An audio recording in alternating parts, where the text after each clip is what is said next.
नमस्कार दोस्तों, स्वागत है आपका आपके अपने YouTube चैनल फ्यूचर गोल्स में। जैसा कि आपको पता है हर चीज़ें सीक्वेंस में चल रही हैं, उसी सीक्वेंस में हम लोग पहुंच चुके हैं रोटेशनल मोशन के पास। तो रोटेशनल मोशन के पास पहुंचने के बाद आज हम लोग बहुत ही इम्पोर्टेंट डिस्कशन करने वाले हैं, वो है मोमेंट ऑफ इनर्शिया। तो मोमेंट ऑफ इनर्शिया का आज का लेक्चर आपके लिए इतना इम्पॉर्टेंट होने वाला है कि आज के बाद से आप मोमेंट ऑफ इनर्शिया को कभी नहीं भूलने वाले। इससे पहले आपने अगर रोटेशनल मोशन नहीं देखा है तो प्लेलिस्ट में है, उसको आपको जाकर देख लेना है। अभी तक बहुत सारे लेक्चर्स हो चुके हैं तो आपको परेशान नहीं होना है, उन सभी की प्लेलिस्ट बनी हुई है और जाइए वहाँ पर उसे एंजॉय करिए। तो हम लोग डिस्कस करने वाले हैं मोमेंट ऑफ इनर्शिया। जैसा कि इसका नाम है मोमेंट ऑफ इनर्शिया, तो मोमेंट ऑफ इनर्शिया को इंट्रोड्यूस करने से पहले मेरी जान हम लोग थोड़ा सा और मोमेंट के बारे में जान लेते हैं। वो है पहला, मोमेंट ऑफ मास क्या होता है, मोमेंट ऑफ एरिया क्या होता है, मोमेंट ऑफ एंगुलर वेलोसिटी क्या होती है, ये सभी चीज़ें। उसके बाद हम लोग देखेंगे मोमेंट ऑफ इनर्शिया क्या होता है। जैसा कि हम लोगों ने न्यूटन्स लॉ में पढ़ लिया था कि इनर्शिया एक किसी भी ऑब्जेक्ट की इनहेरेंट प्रॉपर्टी होती है, ये सभी किताबों में लिखा हुआ है, ये आपने भी पढ़ा है कई बार। तो एक्चुअल में इनर्शिया क्या होता है, कैसे काम करता है, उससे पहले कुछ इमेज देखिए। ये एक इमेज देखिए, एक ऑब्जेक्ट रखा हुआ है छोटा सा, ठीक है, एक ये बड़ा ऑब्जेक्ट रखा हुआ है, ठीक है, दोनों के मास अलग अलग है। अब दोनों के मास अलग अलग है, इस सिचुएशन को समझने के लिए हमें थोड़ा सा दिमाग लगाना पड़ेगा कि एक्चुअल में इनर्शिया कैसे काम करता है। तो इनर्शिया से पहले हमें क्या समझना पड़ेगा, हमें समझना पड़ेगा कि एक्चुअल में मास क्या होता है। तो मास का मोमेंट क्या होता है, ठीक है। फिर मोमेंट ऑफ इनर्शिया से लगा ना, मोमेंट ऑफ इनर्शिया, तो मोमेंट ऑफ मास क्या होता है, मोमेंट ऑफ एरिया क्या होता है, मोमेंट ऑफ लेंथ क्या होता है, मोमेंट ऑफ इनर्शिया क्या होता है। इन सभी को जानने के लिए आपको मेरे साथ रहना पड़ेगा और आगे तक चलना पड़ेगा। तो इसमें क्या है, सबसे पहले आपने पढ़ा था मोमेंट ऑफ मास क्या होता है, ये तो आपको पता है ना। तो मोमेंट ऑफ मास होता है जब कोई एक पॉइंट मास, पॉइंट मतलब चुन्नू सा मास पर हम फोर्स अप्लाई करें और करने के बाद में क्या हुआ, यहाँ से यहाँ पहुँच गया, ठीक है। चलो छोड़ो, थोड़ा सा उसमें आते हैं। एक पॉइंट मास है, उस पर हमने फोर्स अप्लाई किया, अप्लाई करने के बाद में ये मास यहाँ से यहाँ पहुँच गया। तो ये यहाँ से यहाँ तक कैसे पहुँचा, जब हमने एक्सटर्नल फोर्स अप्लाई किया। बहुत ही ध्यान से इन वर्ड्स को समझने की कोशिश करिए आप। यहाँ पर हमने फोर्स अप्लाई किया, ये मास यहाँ से यहाँ पहुँच गया, मीन्स इसके पास कोई वेलोसिटी आ गई, कोई डिस्प्लेसमेंट आ गया, कोई एक्सेलरेशन आ गया। शुरुआत में यहाँ पे रुका हुआ था, इसके पास में वेलोसिटी 0 थी। फिर हमने एक्सटर्नल फोर्स अप्लाई किया, ये मास यहाँ से यहाँ ट्रांसमिट हो गया, मतलब इसके पास में कुछ वेलोसिटी आई। और आपको पता है change in velocity is the acceleration. तो एक्सेलरेशन इसके पास में आ गया, वो यहाँ से यहाँ पहुँच गया। ओके, क्लियर, इतना हो गया, ठीक है। ठीक है सर, इसमें मास, मोमेंट ऑफ मास का है मेरे लाल। m इंटू वी क्या होता है, मास, मोमेंट ऑफ मास होता है, ठीक है। तो मोमेंट ऑफ मास यहाँ से यहाँ तक आ गया। और चेंज इन मोमेंटम क्या होता है, अप्लाइड फोर्स होता है। ये सब लोगों ने पढ़ा है, ठीक है ना, तो परेशान नहीं होगी आप। तो मोमेंट ऑफ मास हो गया ये, ठीक है। आप कहेंगे सर मोमेंट ऑफ एरिया बताइए, सर आपने कहा था मोमेंट ऑफ एरिया बताएंगे। हाँ बेटे लाल, मोमेंट ऑफ एरिया समझते हैं। किसी एक ऑब्जेक्ट, वही मैं उठाता हूँ डायरी अपनी, किसी एक ऑब्जेक्ट पर किसी एक्सिस की रिस्पेक्ट पे, ठीक है, ध्यान समझिए, किसी एक्सिस के रिस्पेक्ट में छोटे से एरिया, मीन्स छोटे चुन्नू से एरिया पर किसी भी डायरेक्शन के साथ में इंटीग्रल करने पर जो हमें मिलता है उसे हम क्या कहते हैं, मोमेंट ऑफ एरिया कहते हैं। मैं फॉर्मूला लिख रहा हूं आपके लिए, देखिए अभी समझ में आ जाएगा। तो मोमेंट ऑफ मास समझ में आया क्या होता है, P is equal m into V होता है, इतना ठीक है ना। P is equal m into V, moment of mass P is equal to M V होता है। ये आपने पढ़ा है, किस में पढ़ा है, वन डायमेंशनल मोशन में पढ़ा है, स्ट्रेट लाइन मोशन में पढ़ा है, और ये पढ़ा है न्यूटन्स लॉ में भी पढ़ा है, ठीक है। अब कहेंगे सर ये इनर्शिया आई, मोमेंट ऑफ क्या बोला, एरिया। तो मोमेंट ऑफ एरिया क्या हो जाएगा, x इंटू डी हो जाएगा, इंटीग्रेशन।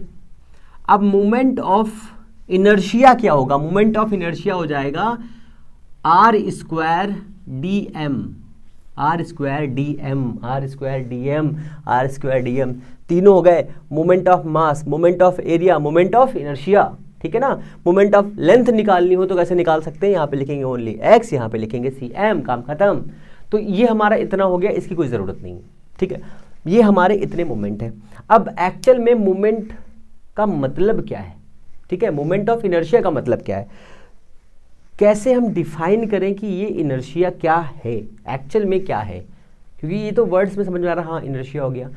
तो अब हम यहाँ पर समझ रहे हैं कि हमारे पास दो ऑब्जेक्ट है, जो मैंने पहले दिखाया था ना, छुन्नू सा ऑब्जेक्ट है, एक बुन्नू सा ऑब्जेक्ट है।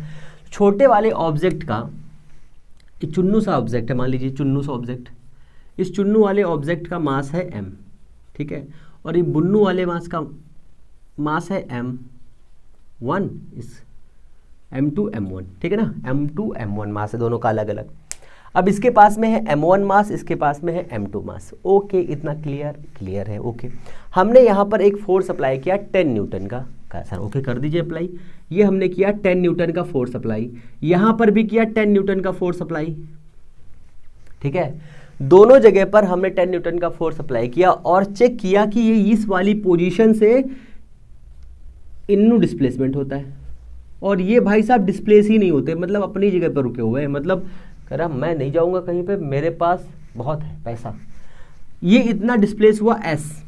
फिर हमने क्या किया, इस फोर्स को बढ़ा दिया, 20 कर दिया, इसको भी 20 कर दिया।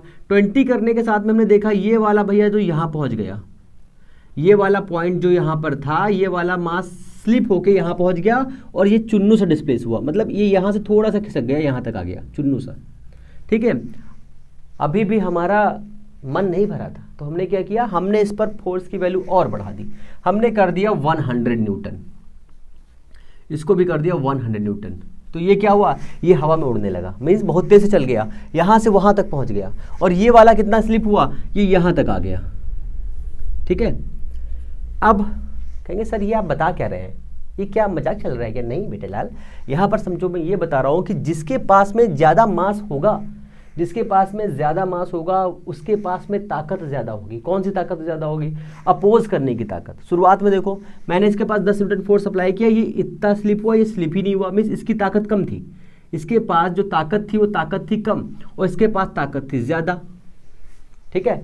इसके पास में ज़्यादा ताकत थी, काहे की ताकत? दबाने की ताकत, अपनी स्थिति को चेंज ना करने की ताकत, है ना। कहने का मतलब ये है, कहने नहीं मतलब कहने का मतलब ये है कि जिस ऑब्जेक्ट का मास ज़्यादा होगा, जिस ऑब्जेक्ट का मास ज़्यादा होगा वो ऑब्जेक्ट ज़्यादा अपोज कर सकता है अप्लाइड फोर्स के। जैसे हमने यहाँ पर 1 न्यूटन का फोर्स लगाया तो हिलेगा ही नहीं क्योंकि इसका ज़्यादा मास है। आप इसको ऐसे समझिए, एक क्विंटल का बोरा ले लीजिए, ठीक है, या 50 केजी का, या 50 केजी का एक बाँट लेके आइए और उस पर अपनी उंगली से ऐसे से दबाइए, क्या वो हिलेगा? नहीं हिलेगा, ठीक है। अब वही इस पर लगाइए, देखिए ये हिल रहा है, ये स्लिप हो रहा है, मीन्स इसका क्या है, इनर्शिया कम है, और जो हैवी वेट था उसका इनर्शिया ज़्यादा है। किस ऑब्जेक्ट के साथ में कितना मैक्सिमम इनर्शिया होगा वो किस पर डिपेंड करेगा? उसके मास पे डिपेंड करेगा। कहेंगे सर ओके इतना हो गया, ये तो एक इनर्शिया की बात हो गई। ये एक बॉडी है जिसके पास में इतना मास था तो इसके पास इनर्शिया था, ओके। अब कहेंगे सर इसमें आर और रोटेशनल मोशन का क्या है मतलब है? इसमें रोटेशनल मोशन, हम ये रोटेशनल मोशन में क्यों पढ़ रहे हैं? सबसे इम्पॉर्टेंट फैक्ट ये। तो हमारा कहने का मतलब ये है सर, अगर आपके पास में एक फ्रीली बॉडी है यहाँ पर रखी हुई है, ये एक फ्री बॉडी है यहाँ पे रखी हुई है, अब इसको आपको उठाना है, इसको आपको स्लिप करना है या उठाना है। मान लीजिए कैसे उठा सकते हैं? अगर हम इसको यहाँ से उठाएं, सेंटर से ऐसे उठाएं तो हमें ज़्यादा फोर्स लगेगा कम फोर्स लगेगा, पहली कंडीशन। इस वाले फोर्स से उठाएंगे तो ज़्यादा फोर्स लगेगा कम फोर्स लगेगा। यहाँ से उठाएं, यहाँ से उठाएं, यहाँ से उठाएं, यहाँ से उठाएं, कहाँ से उठाएं कि हमें मिनिमम फोर्स लगाना पड़े, ठीक है, पहली कंडीशन होगी। दूसरी कंडीशन, अभी हम लोगों ने सेंटर ऑफ मास में पढ़ा था कि अगर कोई बॉडी ऐसी है जिसके पास में बहुत सारे मास पार्टिकल्स अलग अलग हैं, मीन्स डिस्ट्रीब्यूटेड है पूरी सरफेस पे, पूरे एरिया पे, पूरी लेंथ पे, तो हम उसका एक ऐसा पॉइंट फाइंड करते हैं जहाँ पर सारे के सारे मास एक्ट करते हैं, ठीक है। जैसे कि ये वाली बॉडी, ये वाली एक बॉडी है, इसका सेंटर ऑफ मास इस जगह पर होगा। अगर हम यहाँ पर फोर्स अप्लाई करेंगे तो ये बॉडी कैसे जाएगी? ऊपर जाएगी, और यहाँ पर फोर्स अप्लाई करेंगे तो ये ऐसे पलट जाएगी। ऐसे हो जाएगी, ऐसे, ठीक है। और यहाँ पर अप्लाई करेंगे तो ये बॉडी इधर चली जाएगी, यहाँ पर अप्लाई करेंगे तो इधर चली जाएगी, पर यहाँ पर जब अप्लाई करेंगे तो सीधी जाएगी। तो इस वाले पॉइंट को हम क्या कहेंगे, इस वाले पॉइंट को कहेंगे सेंटर ऑफ मास। तो हमने यहाँ पर फाइंड किया centre of mass, centre of mass को हमने फाइंड कर लिया।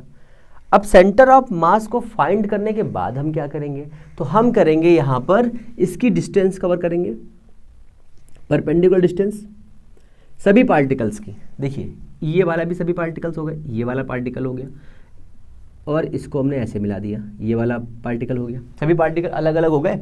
अब हम अगर इस वाली जगह पर फोर्स अप्लाई करेंगे तो ये बनाएगा एक टॉर्क, ये बनाएगा एक टॉर्क।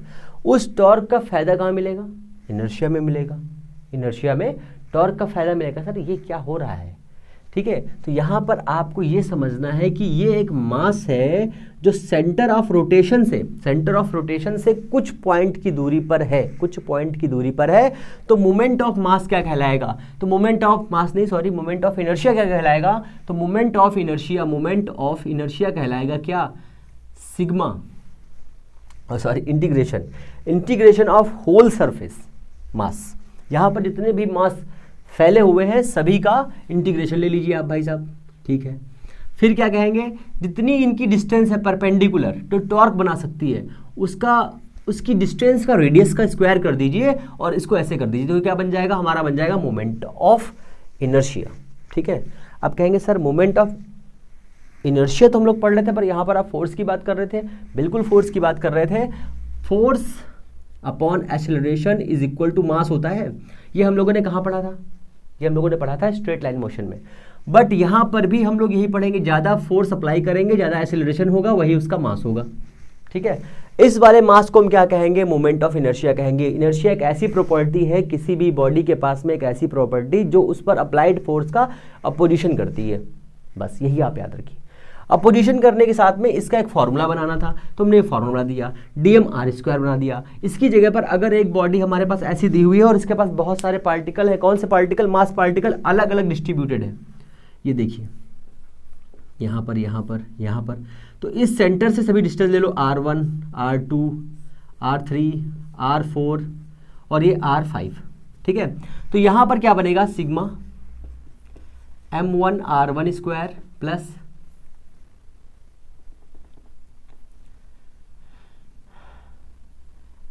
ये लिखो net moment of inertia, m1 r1 m2 r2² plus m3 r3² plus का एंड सो ऑन।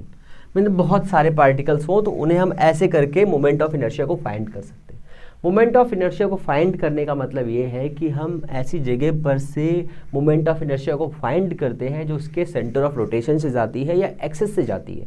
एक्सेस के लिए आपको पता है सभी सेंटर ऑफ रोटेशन पॉइंट्स मिल करके एक लाइन बनाते हैं, उस लाइन को हम कहते हैं एक्सेस ऑफ रोटेशन, ठीक है ना। तो ये हमारा हो गया इतना m1 r1²। हम इसको ऐसे लिख सकते हैं I is equal to mr²।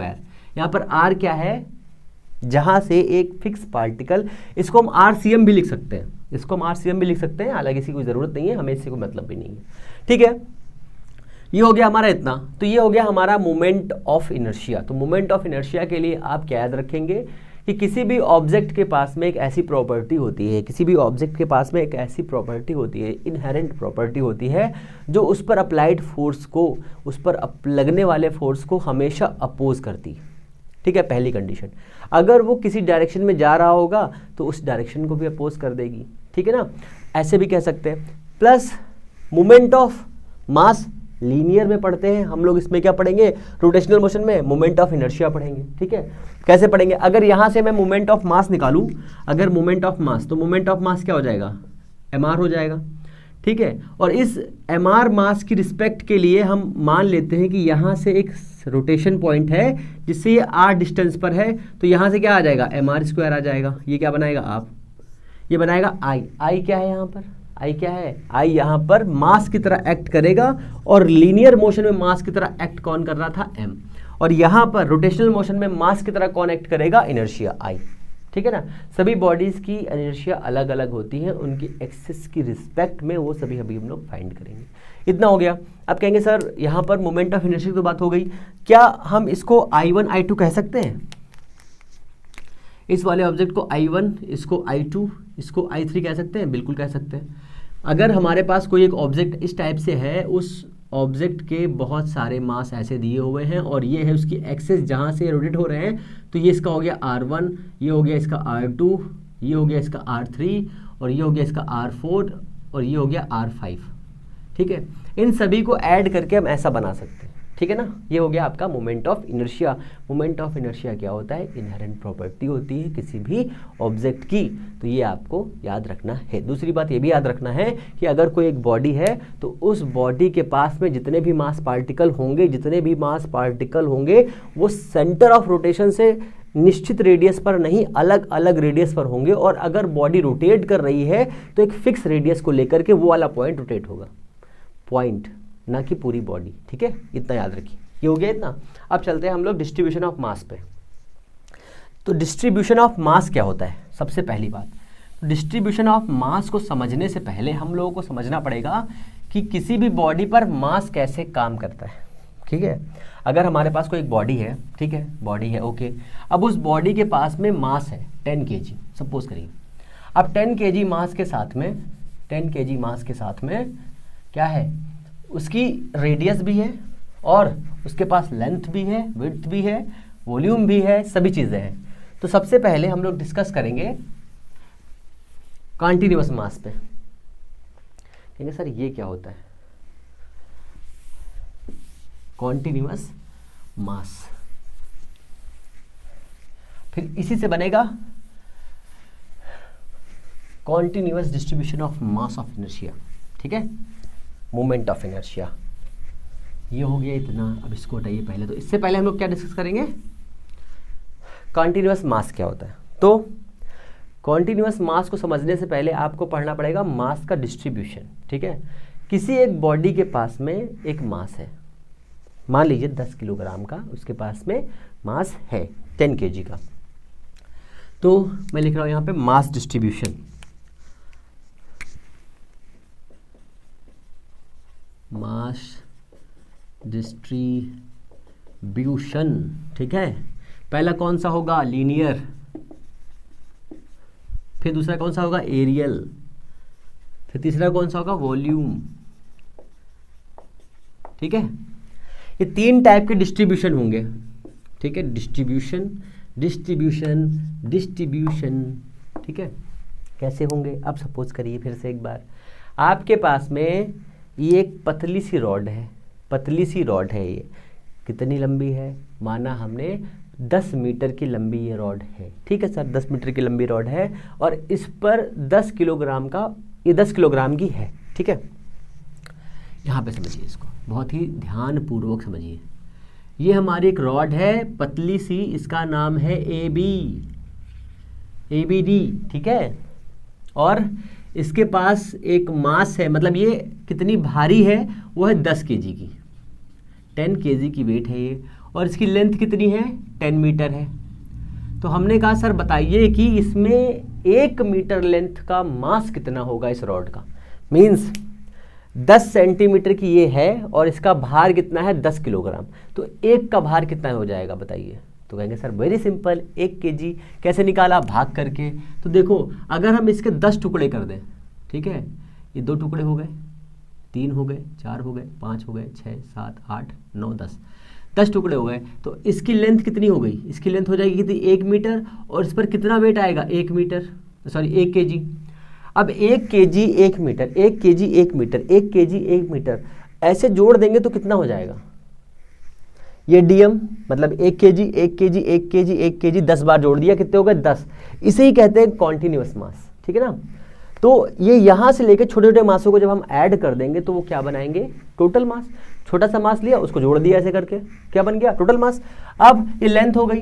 तो इसी का डिस्ट्रीब्यूशन क्या कहलाता है? लीनियर डिस्ट्रीब्यूशन, जिसे हम लैम्डा से डिनोट करते हैं। लैम्डा इज इक्वल टू, इसकी ज़रूरत हमें आगे भी पड़ेगी, इसलिए हम इसको अभी ले रहे हैं। ठीक है ना। Lambda is equal to DM क्या है? आपकी ये स्मॉल, मैं यहाँ पे बनाता हूँ ना, ठीक रहेगा। ये हो गया हमारा एक पॉइंट A और ये हो गया B हो गया। इसकी लेंथ है टोटल L। टोटल लेंथ कितनी है? L। इसके पास मास कितना है, टोटल मास इसके पास है कैपिटल M, ठीक है। हमने इसका चुन्नू समास लिया और चुन्नू समास है DM, इस मास का नाम क्या रखा, DM, और चुन्नू सी मास के लिए, चुन्नू से मास के लिए चुन्नू सी लेंथ ली, वो चुन्नू सी लेंथ कौन सी है, DL, ठीक है। तो DM/DL, ठीक है, क्लियर हुआ इतना, ये हो गया। या फिर lambda is equal to DM/DL is equal to capital M/L। यहाँ से चुन्नू से मास की जो चुन्नू सा मास लिया है उसका द्रव्यमान कितना हो जाएगा, M/L, और ये हो जाएगा हमारा DL, ठीक है ना। इतना क्लियर हो गया, बताइए, कोई दिक्कत नहीं, ओके। अब यहाँ पर इसी के सीक्वेंस में यहाँ पर भी आ जाइए। अगर हम इसकी जगह पर कोई एक सरफेस ले लें, कोई सरफेस ले लिया हमने, मान लीजिए, तो हमने सरफेस ले ली ऐसी जो आपको समझ में आए, वो सरफेस है ये सर, ये सरफेस ले ली, इसके पास L भी है, इसके पास B भी है। सर L और B को मिलाने पर क्या बनेगा, तो कहेंगे सर L और B को मिलाने में एरिया बनेगा, ठीक है। अब कहा कि इसका मास जो है M है इस पर, ठीक है। तो हमने कहा सर लैम्डा पहले निकाल लीजिए, तो M/A इसका लैम्डा हो गया, ठीक है, M/A। M क्या है, टोटल मास, A क्या है, टोटल एरिया, डिवाइड कर दिया, ये लैम्डा बना गया आपका ये, ठीक है। अच्छा, मैंने आधा फार्मूला लिखा है यहाँ पे, M/A, ठीक है ना, M/A। कैसे, इस टोटल सरफेस का एरिया है 1000 मीटर स्क्वायर, इस टोटल सरफेस का एरिया है 1100 मीटर स्क्वायर, इसका मास दिया है 1000 kg। तो हम कहेंगे सर बताइए कि 1 मीटर स्क्वायर पर कितना मास है, तो आप क्या कहेंगे, बिल्कुल बता देंगे, total mass divided by total area, cut करेंगे कितना हो जाएगा, बचेगा कितना, 1 मीटर पर कितना आ रहा है, 10, क्या आ रहा है, 10 kg पर मीटर स्क्वायर, मीन्स 10 किलोग्राम प्रति मीटर पर है, मीन्स 10 किलोग्राम 1 मीटर स्क्वायर के छोटे से चुन्नू से एरिया पर है। तो चुन्नू सा एरिया कौन सा है, तो चुन्नू सा एरिया है आपका ये वाला, ये चुन्नू सा एरिया हो गया। इस चुन्नू से एरिया का नाम दे दिया हमने क्या, DA नाम दे दिया इसको। अब कहा सर चुन्नू सा एरिया तो आपने नाम दे दिया, पर यहाँ पर चुन्नू सा मास कितना है, तो चुन्नू सा मास हो जाएगा आपका DM/DA। बताइए कोई दिक्कत, मैं आपको ये सब इसलिए बता रहा हूँ क्योंकि इसकी ज़रूरत पड़ेगी। अभी जब मोमेंट ऑफ इनर्शिया फाइंड करेंगे तो हमें DA DM निकालना पड़ेगा, फिर आप कहेंगे सर ये कैसे आ गया, तब आप मुंह फैलाएंगे, इससे अच्छा है कि पहले मुंह फैला लो, ठीक है ना। इतना हो गया। अब ये हमारा हो गया DM, ये हो गया DA। अब देखो DA के 2 फैक्टर्स बन रहे हैं, कौन से फैक्टर्स, तो DA का बन रहा है पहले L इंटू DB, B है ना, दूसरा बनना DA is equal to B into DL। कहेंगे सर ये क्या हो गया, देखो अगर हम डिस्टेंस L की रिस्पेक्ट में B को बढ़ाएंगे, B को, ठीक है, तो हम यहाँ पर DB लेंगे। अगर हम L को वेरिएंट करेंगे तो यहाँ पर DL लेंगे। जब हम B को वेरिएंट करेंगे तो हम DB लेंगे। जब L को बढ़ाएंगे तो DL लेंगे। काम खत्म। क्लियर ना इतना। यहाँ से हमें DM की वैल्यू फाइंड करनी पड़ेगी, क्योंकि हमें DM का मान रखना पड़ेगा किसमें, मोमेंट ऑफ इनर्शिया। फॉर्मूला क्या होता है, integration I DI is equal to M DM into R square. Means यहाँ पे देखो मैं लिख दे रहा हूँ, DI is equal to integration R square into DM। ठीक है, ये हो गया फॉर्मूला। अब कहेंगे सर ऐसे ही वॉल्यूम का बता दीजिए। हमने कहा बिल्कुल बता देंगे, कैसे निकालना है इसका। देखो ये हो गया हमारे पास क्या, ये हमारे पास हो गया एक क्यूब। ये कहेंगे क्यूब क्या होता है सर, क्यूब वही होता है लाल मेरे जो सभी जगह से बराबर हो। ठीक है, तो ये हो गया A, ये हो गया A, ये हो गया A। तो इसका आयतन कितना हो जाएगा, A क्यूब हो जाएगा। इस पर मास का डिस्ट्रीब्यूट है, M डिस्ट्रीब्यूट है, तो बहुत ही सिंपल है। हमने यहाँ पे भी लैम्डा लिख दिया। ओह सो सॉरी, आप लोगों ने बताया भी नहीं, कितने गंदे हो गए बताओ। Rho is equal to M by V is equal to DM by DV। ये हो गया आपका मास डिस्ट्रीब्यूशन। ठीक है, अब मास डिस्ट्रीब्यूशन की ज़रूरत हमें क्यों पड़ी, क्योंकि अभी जब हम मोमेंट ऑफ इनर्शिया फाइंड करेंगे उस टाइम पर हमें DM की वैल्यू निकालनी पड़ेगी, क्योंकि अलग अलग सरफेसेस के लिए अलग अलग हमें DM फाइंड करना पड़ता है सर। क्यों, क्योंकि हमें पर पॉइंट पर अलग अलग मास की लोकेशन पता है, बट उसका मास कितना है उस लोकेशन पर हमें ये पता नहीं रहता, इसलिए हमें इसकी ज़रूरत पड़ती है। तो हम जब क्या निकालेंगे, सॉलिड स्फीयर का मोमेंट ऑफ इनर्शिया निकालेंगे तो यहाँ से वैल्यू उठाएंगे, जब हॉलो का निकालेंगे तो यहाँ से उठाएंगे, जब रॉड का लेंगे तो यहाँ से लेंगे। हर चीज़ एक एक सीक्वेंस के बाद में थोड़ी सी चेंज होगी, उस थोड़े से बदलने को हम लोग क्या कहते हैं आपको बताना है। चलिए इसके आगे चलते हैं फटाक से हम लोग। इतना क्लियर हुआ? ठीक है। अब इसमें आएगा आपका मोमेंट ऑफ इनर्शिया फाइंड करना, ठीक है ना। तो मोमेंट ऑफ इनर्शिया फाइंड कर लेते हैं फटाफट। किसका पहले फाइंड करेंगे बताइए? सबसे पहले हमारे पास क्या रहती है? रॉड, डंडी, मास्टर साहब की डंडी रहती है, उस डंडी को उड़ाना है हमको।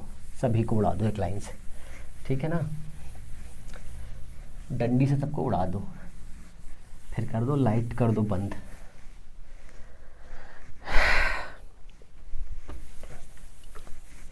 Moment of inertia of a ring perpendicular to its axis, ठीक है ना। तो हमारा ये हो गया सारा का काम खत्म। अब हम लोग चल रहे हैं इसके आगे, आगे के लेवल पर। देखो डिस्ट्रीब्यूशन मैंने इसीलिए आपको पढ़ाया कि आपको समझ में आ जाए कि एक्चुअल में जो आपका ये मोमेंट ऑफ मास और मोमेंट ऑफ इनर्शिया निकालने के लिए जो शॉर्ट ट्रिक्स हैं वो कैसे इस्तेमाल करेंगे। हम लोग ऐसे ही इस्तेमाल करेंगे कि फटाफट आ जाए, ठीक है। वो आपके लिए डेरिवेशन इंपॉर्टेंट ज़्यादा नहीं है, फिर भी देखना तो पड़ता है।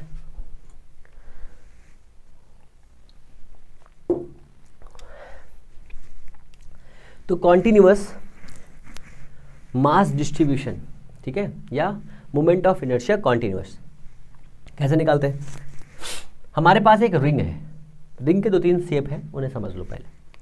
हमारे पास एक रिंग है, उस रिंग को कैसे हम लोग समझें? तो रिंग, हाँ रिंग देखो बनाता हूँ मैं। तो हमारे पास ये एक रिंग हो गई भैया, पहले समझ लो इसको थोड़ा सा। ये रिंग हो गई, ठीक है। ये इसका कौन सा व्यू है? तो ये रिंग ऐसे रखी हुई है, हम इसको ऊपर से देख रहे हैं, टॉप व्यू हो गया, ठीक है। इस टॉप व्यू के लिए ये इसका सेंटर हो गया, और इसी सेंटर पर ये देखो इसका इतनी मोटाई होगी इसकी, ठीक है, मोटाई होगी। पर इससे पहले हम लोग को क्या पढ़ना था? हम लोग को रॉड पढ़नी थी, हम लोगों ने गलत पढ़ लिया, तो कोई बात नहीं है, हम लोग यहाँ रॉड पढ़ लेंगे। Moment of inertia of a rod, एक पतली सी रॉड है, ठीक है, पतली सी रॉड है, पतली सी रॉड है, okay.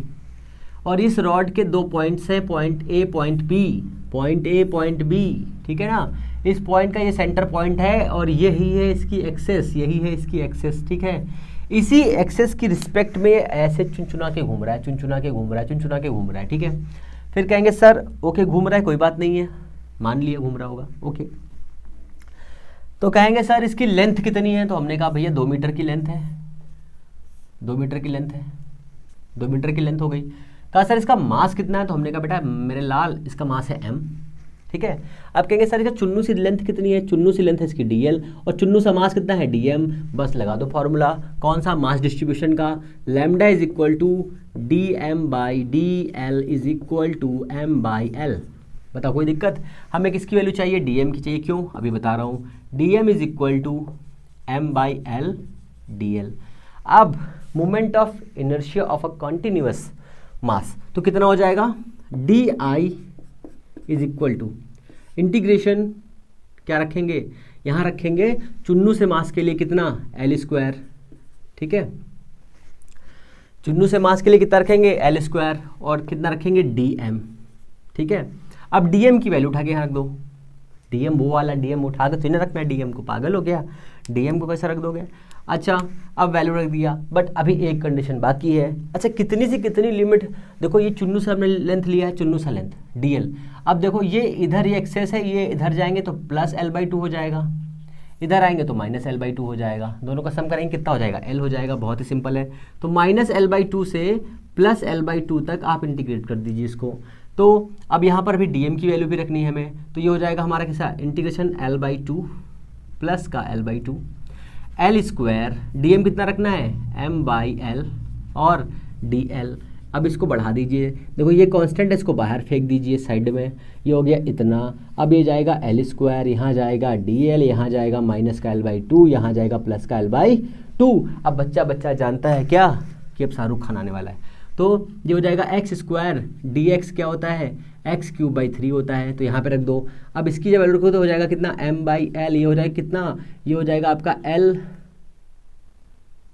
L cube by 3। Limit कितनी है, माइनस की एल बाई 2 से कितनी, प्लस एल बाई 2 तक, है कि नहीं, ये बताओ, है कि नहीं, है कि नहीं, है कि नहीं, है, बिल्कुल है। अब रखो upper limit minus lower limit, इसका भी इंटीग्रेशन करते हुए कितना आ जाएगा, यहाँ से आ जाएगा आई। अब यहाँ पे कितना बचेगा, एम बाई एल, वहाँ से कितना हो जाएगा, एल की पावर 3 बाई 2 का पहाड़ा पढ़ो टेबल 3 बार, 248 माइनस का, और माइनस माइनस क्या हो जाएगा, प्लस, ये कितना हो जाएगा, एल की पावर 3, ये कितना हो जाएगा 8। अब बताओ कितना हो गया। अब इन दोनों को सॉल्व करने पे कितना आ जाएगा बताइए, तो हो जाएगा m, फिर कितना बचेगा l, यहाँ से कितना हो जाएगा l क्यूब, यहाँ से कितना हो जाएगा 2, यहाँ पे कितना हो जाएगा 8।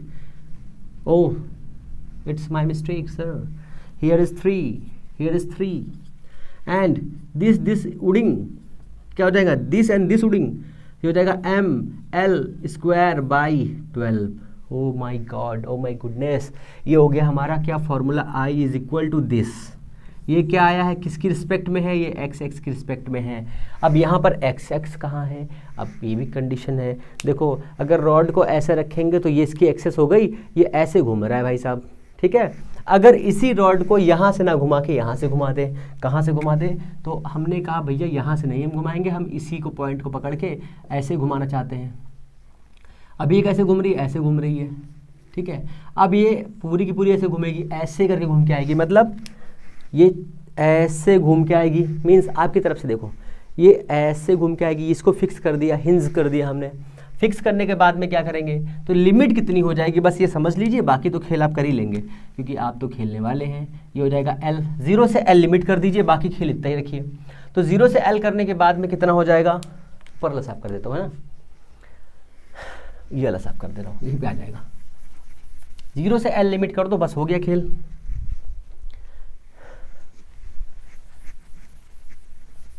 तो यहाँ पर हो जाएगा कितना हमारा, देखो यहाँ पर इतना दिया है, यहाँ पर इतना हो गया। अब इस लिमिट को चेंज करो, 0 से एल करोगे, यहाँ पे कितना आएगा, एम एल 3, तो इतना ही हो जाएगा। I is equal M L square by 3। ये क्या आ गया है बताइए, ये आ गया है आपका क्या, moment of inertia of a rod on one and, ठीक है। किसी एक इंड की रिस्पेक्ट में जब ये रॉड रोटेट करेगी तो उसका मोमेंट ऑफ इनर्शिया कितना होगा, एम एल स्क्वायर बाई 3। और अगर ये सेंटर से रिस्पेक्ट करेगी, मीन्स यहाँ से रोटेट करेगी, तो कितना होगा, 12, ठीक है।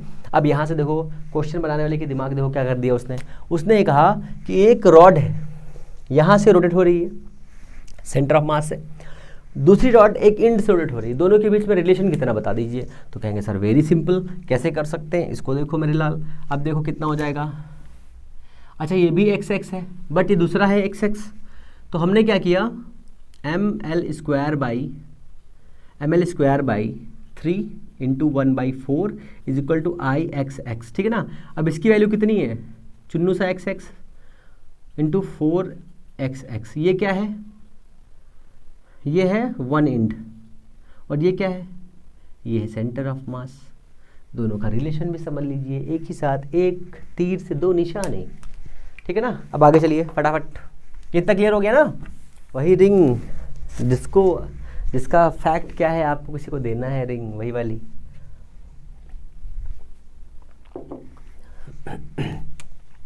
तो हमारे पास है एक रिंग, ठीक है भैया, ये हो गई गोल सी रिंग, हाँ ठीक है। और ये हो गए इसके दो एक्सेस, पहला एक्सेस दूसरा एक्सेस। देखो अगर ये एक्स एक्सेस हम ले लें और ये वाई ले लें, तो दोनों एक्सेस कैसे हैं, प्लेन में है, ठीक है, ऐसे एक्सेस है। पर जो तीसरा एक्सेस होगा वो इससे परपेंडिकुलर होगा, देखो ठीक है ना, परपेंडिकुलर। अब जो परपेंडिकुलर एक्सेस होगा उसके लिए हम लोग उसको ऐसे बनाएंगे, साइड भी बनाएंगे ये, और ये व्यू उसका ऐसे होगा कुछ, ठीक है, ये एक्सेस हो गई। अब देखो इस वाले पॉइंट से, पहले मैं रिंग बना देता हूँ इसको, है ना, फिर आगे खेल तमाशा करते हैं हम लोग। ये हो गई रिंग। तो हमने कहा भैया इसमें क्या करना है, तो हमने कहा सर कुछ नहीं करना है, तो बहुत ही सिंपल है, बहुत ही खेल है ये, तो बहुत ही खेल है, कहा ओके खेल है। तो ये देखो इसकी रेडियस हो गई, पहले तो यहाँ से यहाँ तक इसकी रेडियस हो गई r, ठीक है, रेडियस हो गई r, ठीक है। अब कहेंगे सर मास कितना है, तो मैं कहूँगा बिल्कुल मेरे लाल मास चुना चुन्नू सा है, तो हमने ले लिया इतना सा मास, ये क्या है चुन्नू मास dm, ठीक है।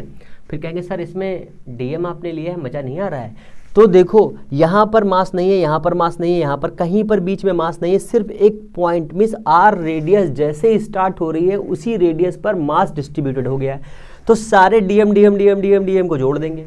कितने से जोड़ना है, तो हमारे पास हमने यहाँ से स्टार्ट किया, ये 0 है, फिर घूमते घूमते घूमते घूमते डीएम मतलब m तक आ गए, 0 से m तक चले गए। तो 0 से m तक जाएंगे तो लिमिट कितनी हो जाएगी 0 से m तक, किसकी, मास की, ठीक है। फॉर्मूला क्या था हमारे पास, r²। अब देखो यहाँ पर हमने कुछ माना तो है नहीं, डिस्ट्रीब्यूट करने वाले है ही नहीं, कुछ डिस्ट्रीब्यूट कैसे करेंगे, सारी तो यहीं पर लटके हुए हैं मास। तो यहाँ पर हो जाएगा r² और यहाँ हो जाएगा dm, ये क्या हो जाएगा i। अब देखो ये हो जाएगा z, iz, ठीक है। अगर ये x है ये y है तो ये z हो जाएगा, ठीक है, परपेंडिकुलर टू द प्लेन, ठीक है। तो ये हो गया इतना। अब देखो कुछ नहीं करना है हमें, सिंपल सा निकालना है, iz कितना हो जाएगा हमारा, हो जाएगा कितना, mr²। कैसे, देखो dm का हो जाएगा m, लिमिट रखेंगे तो उतना ही आ जाएगा mr²। तो किसी भी रिंग का जो मोमेंट ऑफ मास होता है वो इतना होता है। अब इसमें एक और चीज़ समझने वाली है कि सर इसमें Ix कितना होगा और Iy कितना होगा। तो अगर आप थोड़ा सा समझना चाहते हैं तो इसको ऐसे समझ लीजिए कि ये इन दोनों की वैल्यू कितनी होगी, सेम होगी, ठीक है। इन दोनों के लिए सेम होगी क्योंकि दोनों की प्लेन पे है, एक ही रेडियस पे है, सिमेट्री भी ले रहे हैं, एक्स और वाई दोनों सिमेट्री ले रहे हैं, बट जेड सिमेट्री नहीं ले रहा है भाई साहब, ठीक है। z की वैल्यू दूर है, इसलिए i और x इक्वल होंगे। अब देखो इसकी वैल्यू इसके बराबर होनी चाहिए, तो यहाँ पर इसकी वैल्यू कितनी आएगी, हाफ mr², इसकी कितनी आएगी, हाफ mr²। ये हम लोग तब डिस्कस करेंगे जब हम लोग पढ़ेंगे क्या, पैरेलल एक्सेस, ओके। अब देखो यहाँ पे समझ लो ये z एक्सेस है और ये इसकी हो गई x एक्सेस और ये हो गई इसकी y एक्सेस। इसके रिस्पेक्ट में, इस एक्सेस की रिस्पेक्ट में अगर इसको घुमाएंगे ना ऐसे करके, ऐसे, तो ये z हो गई, ठीक है ना, ऐसे ऐसे करके, वो तो होता नहीं है, वो जो खेल तमाशा दिखाते हैं। अब देखो ये हो गया हमारा किसका, रिंग का, ठीक है। अब हमारे पास एक और कॉन्सेप्ट है, कौन सा concept, concept number 2। Concept number 2 ये है कि हमारे पास सिलेंडर का भी नहीं है मोमेंट ऑफ इनर्शिया। तो सिलेंडर भैया बनता कैसे है, तो हमने कहा बिल्कुल बताते हैं कैसे बनता है। ये हमारा हो गया सिलेंडर, ठीक है, ये हो गया सिलेंडर, ठीक है। कहा जी सर सिलेंडर तो आपने बना दिया बढ़िया खूबसूरत सा, ठीक है, पर अगर हम इसको काटें, इसको काटते जाओ काटते जाओ काटते जाओ काटते जाओ काटते जाओ काटते जाओ काटते जाओ, सारा सिलेंडर में काट दिया छोटे छोटे भागों में।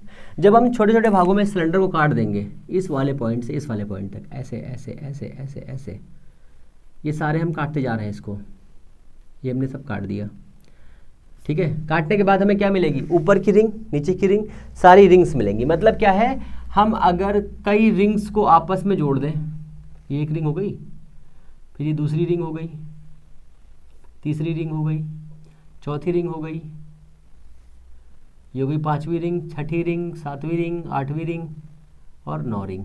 इन सभी को हमने जोड़ दिया, तो क्या बन गया बताओ, बन गया सिलेंडर ना, सिलेंडर बन गया। तो सिलेंडर बनने के साथ में ये इसकी एक्सेस कौन सी होगी बताइए। अब देखो दो चीज़ें हैं, सिलेंडर अगर ऐसे रखा हुआ है, ठीक है, तो इसकी एक एक्सेस ये हो गई, एक ये हो गई, एक ये हो गई, ठीक है ना। फिर ये हो गई आपका, ये देखो z एक्सेस हो गया, ये x हो गया, ये y हो गया। अब किसी भी एक एक्सेस के, अगर ये वाली एक्सेस लेंगे तो ये दोनों एक्सेस होंगी, ये वाली x और ये वाली x, दोनों एक्सेस कैसी होंगी, दोनों एक्सेस होंगी प्लेन पे। मींस ये वाली x और ये वाली x प्लेन पे होगी, ये इसके परपेंडिकुलर होगी। इस परपेंडिकुलर x की रिस्पेक्ट में इस सिलेंडर का मोमेंट ऑफ इनर्शिया कितना हो जाएगा, पहले मैं इनकी लिख देता हूँ, 1/2 mr², ठीक है, mr², इसको समझ लीजिएगा बाद में। तो ये हो जाएगा I = mr²। सर ये आपका हो जाएगा मोमेंट ऑफ इनर्शिया, किसका, moment of inertia of a cylinder about axis of the perpendicular this, okay, ठीक है। अब हमारे पास आता है क्या, रिंग के बाद आता है डिस्क। ये क्या है, रिंग, ये क्या है, सिलेंडर, सिलेंडर। अब आइए डिस्क पे, तो डिस्क पे सबसे पहले आने से पहले हमें क्या समझना पड़ेगा कि डिस्क होती कैसी है। डिस्क भैया ऐसी होती है, सिलेंडर वही CD वाली डिस्क आपने देखी है, तो CD वाली डिस्क के पास में इसके पास होता है एक एरिया। तो ये हो गया इसका एरिया, तो हम निकालेंगे सबसे पहले एरिया, इसका कितना हो जाएगा, πr² एरिया हो गया। तो ये रेडियस हो गई r, ठीक है, और ये इसकी चुन्नू सा हो गया, ये इसका चुन्नू सा और हो गया, ये चुन्नू सा और हो गया, चुन्नू चुन्नू चुन्नू से मिला दिए हमने, ये चुन्नू मिला दिए इसको। तो अब हम यहाँ पे डिस्ट्रीब्यूट करना पड़ेगा हमें मास, तो D M by D A is equal to M by total mass divide by total area pi R square. अब यहाँ पर हमें डी ए की वैल्यू निकालनी है, तो डी ए की वैल्यू निकालने के लिए क्या करेंगे, तो हमारे पास देखो ये पूरा का पूरा डिस्क है ना, पूरा का पूरा डिस्क है, ये पूरी की पूरी डिस्क है। डिस्क के साथ में हमने क्या किया, इस डिस्क को ऐसे डिवाइड कर लिया एक छोटे से एरिया में, ये ठीक है। अब ये इसकी आउटर लेयर थी, हमने एक छोटा सा भाग लिया किसका, इसकी रेडियस का छोटा सा भाग, कौन सा, ये डी आर, ये क्या लिया हमने डी आर, और इस डी आर को जोड़ते गए, जोड़ते D R D are D are D are D are D are D are D are D are D are, सब डी आर करते गए, तो डी आर जोड़ते से क्या बन गया, सरकमफ्रेंस बन गया। सरकमफ्रेंस कितना होता है, 2 पाई आर होता है। तो डी एम कितना हो गया यहाँ से, डी एम हो जाएगा M by pi R square into D A, और डी ए कितना है भाई साहब, तो डी ए होता है एरिया, एरिया मतलब सरकमफ्रेंस इंटू डी आर, ये बस इतना हो गया। तो डी एम कितना आ गया हमारा, M by pi R square और कितना 2 पाई आर और डी आर। कुछ कट्टम पट्टम हो रहा है, तो बहुत कुछ कट्टम पट्टम हो रहा है, ये कट्टम ये कट्टम, कितना बचा, m बाई आर स्क्वायर, यहाँ क्या बचा, यहाँ बच रहा है 2 और यहाँ बच रहा है r, ये बच रहा है डी आर, इतने तो बच रहा है ना हमारे पास, हाँ ओके इतना बच गया। ये हमारा क्या आ गया, डीएम आ गया, ओके ये हमारा आ गया डीएम। अब डीएम आ गया है, बस हमें फॉर्मूला अप्लाई करना है, साफ कर देता हूँ इसको फटाफट, है ना, फिर आगे फॉर्मूला हम लोग लगाते हैं। तो ये हमारा इतना हो गया खेल, फिर आगे चलिए फटाफट।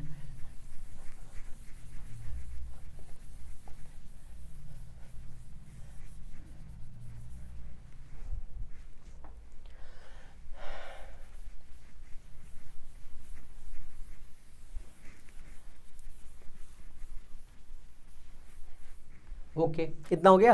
अब हमारे पास डीएम आ गया। अब देखो फिर से समझ लो एक बार, हमारे पास एक डिस्क है, ये डिस्क हो गई, इस डिस्क की रेडियस है आर, ठीक है ना, रेडियस है आर, क्योंकि डिस्क पतली होती है ऐसे, ठीक है, इतनी पतली होती है डिस्क। डिस्क का एरिया भी होता है, ठीक है, पूरा का पूरा एरिया, और मास जो डिस्ट्रीब्यूट होगा वो छोटे छोटे पॉइंट्स में डिस्ट्रीब्यूट हो जाएगा पूरी सरफेस पे, क्योंकि ये कैसी होती है, सॉलिड टाइप की होती है, इस टाइप समझ लो इसको ऐसे, ठीक है, यहाँ पर चुनुस छेद होता है बस, हालांकि उसको हम निरीक्षण कर दे रहे हैं। तो इतना हो गया। अब यहाँ से हमने क्या निकाला, डीएम निकाल लिया। डीएम निकालने के लिए क्या किया, हमने पहले इसका एरिया निकाला, टोटल एरिया हमारे पास कितना आ गया, पाई आर स्क्वायर टोटल एरिया आ गया, ठीक है। टोटल मास कितना है, एम है, और छोटा डीए कितना है, छोटा सा डीए कौन सा है, जो हम लोग क्या लेंगे, इसकी सरफेस के लिए लेंगे। तो हमने माना कि इसमें हमने इसकी रेडियस को बढ़ते हुए थोड़ा डी आर मान लिया, और इस डी आर को जोड़ते गए तो क्या बना, एरिया, और एरिया के लिए हमने क्या किया, 2 पाई आर कर दिया और डी आर कर दिया। बस मास तो आपको पता ही है, बस ये फॉर्मूला अपना दिया, कौन सा फॉर्मूला आपके पास है, D M by D A is equal to M by A, ठीक है, मास डिस्ट्रीब्यूशन का। और continuous mass moment of inertia के लिए क्या करते हैं, I D I is equal to integration R square D R, नहीं डी एम।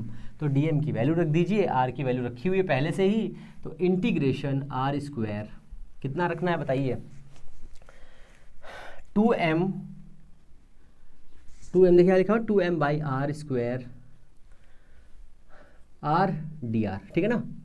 तो कितना हो जाएगा, 2m बाई आर स्क्वायर बाहर करेंगे, हो जाएगा आर क्यूब डी आर।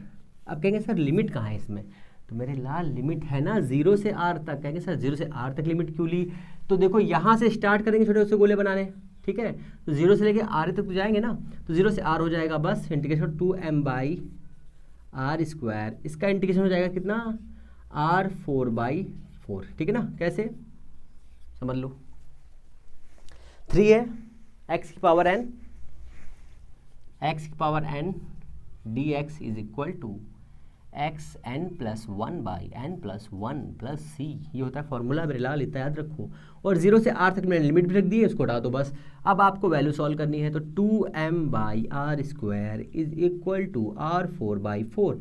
इसको सॉल्व करने पर कितना आएगा, तो आपको पता है कितना, 1/2m R square is equal to I x.